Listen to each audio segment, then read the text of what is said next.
Good morning, class. Our next chapter is internal trade.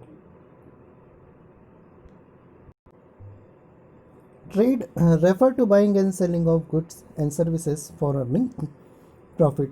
When buying and selling of goods and services take place within the geographical limit of a country, it is known as internal trade. Internal trade is also known as home trade or inland trade. In internal trade, payments of goods and services are made and received in a country's national currency only. Within the country, goods can be sold anywhere. Manufacturer or trader have to pay no custom import duty as goods are part of domestic production, and these are meant for consumption within the country. You know it very well, beta, that as name suggests, internal trade, which is taking place in geographical boundary of a country, that is internal trade. And obviously when trading is taking place in our own country, then the mode of payment will also be in our home currency. Clear? Now, what are the main features of internal trade? There are some main features of internal trade, which is, first feature is the buying and selling of goods and services take place within the country. We have just seen. Second one is payment are made and received in the home currency only.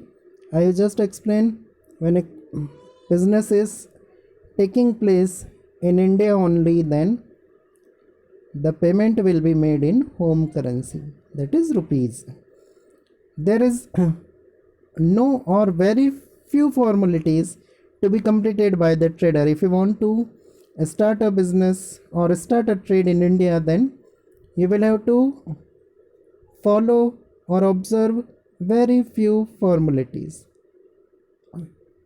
Various local mode of transport can be used for transfer of goods and services, and if you are doing the trade internally, then there are many modes available, which is transportation, railway, and airways, waterways. There are different types of ways available for transportation. While you are doing external trade, then you have limited transportation and a mode of transportation in external trade, but in internal trade you will have many modes of transportation.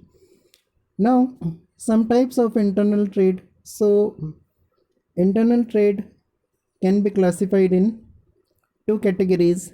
First one is wholesale trade and second one is retail trade. You know it very well, what is the meaning of wholesale trade and what is the meaning of retail trade. It is a chapter which is available or which you can see in our daily life. So first of all, we are going to see the wholesale trade.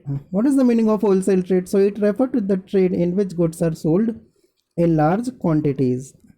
The person who carries on wholesale trade is known as wholesaler. ठीक है, जो wholesale business कर रहा है वो कहलाएगा wholesaler. The person will be called wholesaler.